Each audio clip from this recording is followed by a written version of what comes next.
Hello and welcome. I'm Alison Heath, the Longevity Rescuer and host of the EMF Summit. I'd like to pose a question to you. Why do you think that we haven't won the war on cancer?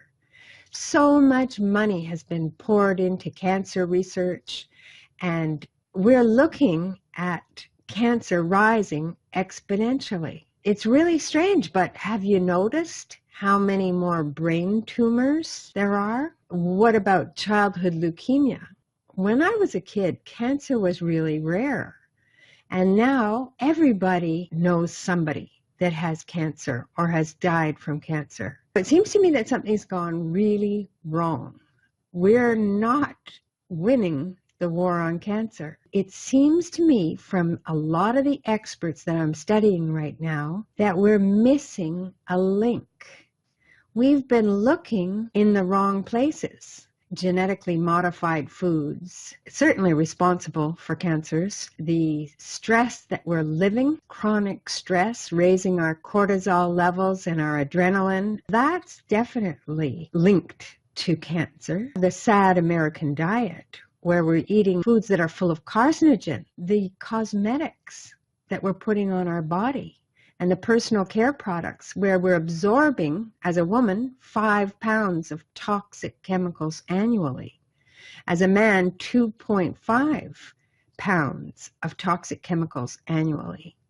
Even babies aren't immune from our depleted soil that no longer has the minerals that we need to support our health and immune system. Our water supply, which is full of antibiotics that have been flushed down the toilet by people or that have been used in agriculture, the tons and tons of antibiotics annually used in agriculture ends up in our water table. This ends up in our drinking water. Also chemtrails, where they're doing weather modification programs and they're spraying the clouds with nanoparticles of aluminum and strontium. Because they're nanoparticles, they can come in through the air conditioning, they can come in through the furnace ducts, they can come in through everywhere. And these nanoparticles are going directly into our brain. Our brain collects the deposits of this aluminum. We have many, many challenges to our health. With all the research on cancer, they still have not found a cure. And unfortunately, some of the people that have been able to heal people of cancer, that information has been suppressed. Politics aside, money aside, we may have missed the boat on one of the biggest reasons why cancer is so prevalent in our society. This is just beginning to surface in the public awareness. I'm going to be interviewing an expert in epidemiology, which is the study of disease and how disease spreads. He has pointed out how economists have found during a recession, cancer rates go down. You have to wonder why. What's the connection with a recession? And also correlated all the data all over the world as to what happened when we had electrification. You remember Edison. Edison gave us electricity. He wired New York with electrical power. And little did he know that he was actually doing something that was a double-edged sword. It's a marvel and it's a wonder, all of our electronic toys, but they're leading us to a health hazard that we never imagined possible. It's invisible. You can't taste it. You can't hear it.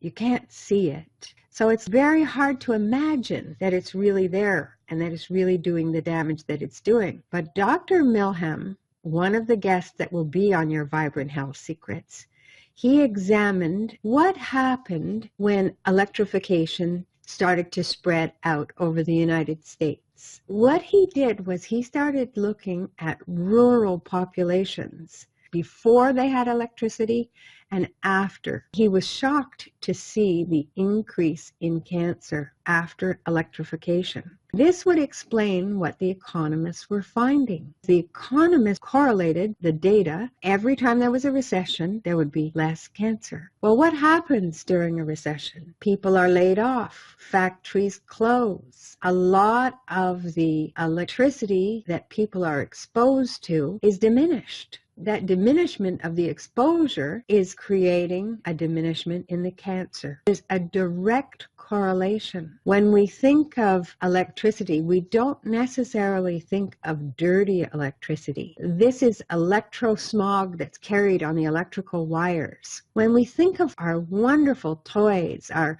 iPads, our video games, the computer, of course, all of the wonderful toys that we have with our iPhones and so on. But how is that all supported? You'll look at a cityscape and you'll just see tons of cell phone towers, antenna for radio frequency. They're creating electromagnetic radiation. Every single portion of the population is being affected, whether you feel it or whether you don't. And it's accumulative.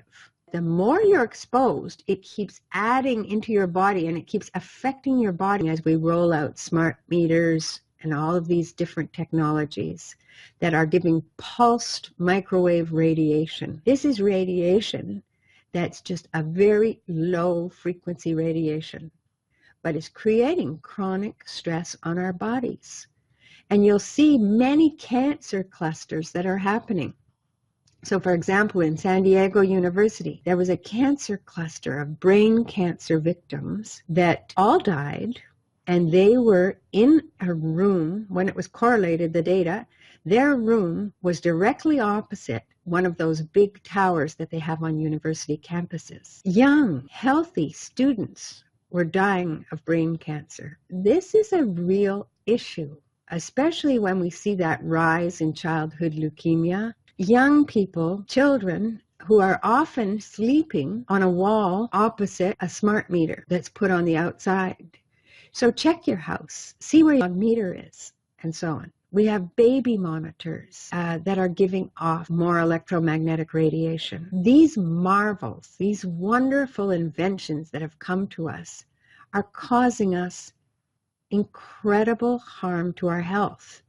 And Dr. Milham, my guest coming up, he feels that we're in for an epidemic of these cancers, of leukemia, which is a blood cancer of the blood, both adult and childhood leukemia. There are specific cancers related to electromagnetic radiation, and it's occupational as well. So this is something that Dr. Milham has looked at. He's looked at how the correlation runs between your occupation and your risk of having cancer. He's finding that firefighters have a very high rate of cancer.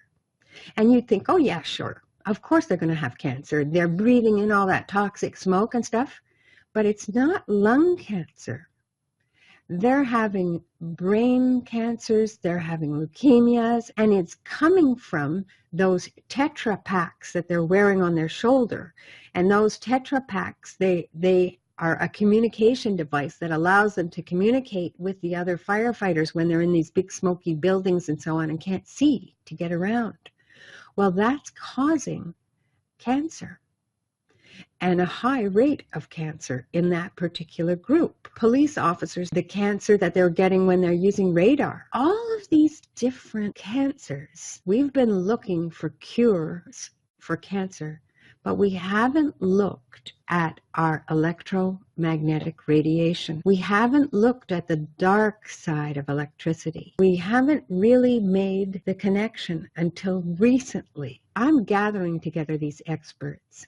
Jerry Flynn is one of the experts that will be joining me. He's a retired military officer, and what his work was electronic warfare. He knows that the 2.4 gigahertz that we're using is affecting the human brain in a very negative way. It's the same frequency that they were using in their electronic warfare. Not to be panicked and not to be afraid. If you take the time to learn about what's going on, then you will be able to protect yourself. And if you're able to protect yourself, you'll be able to live in society, enjoy your toys. Don't wait until you have an illness. Join us on the EMF Summit. It's your health. It's the health of your children. Join us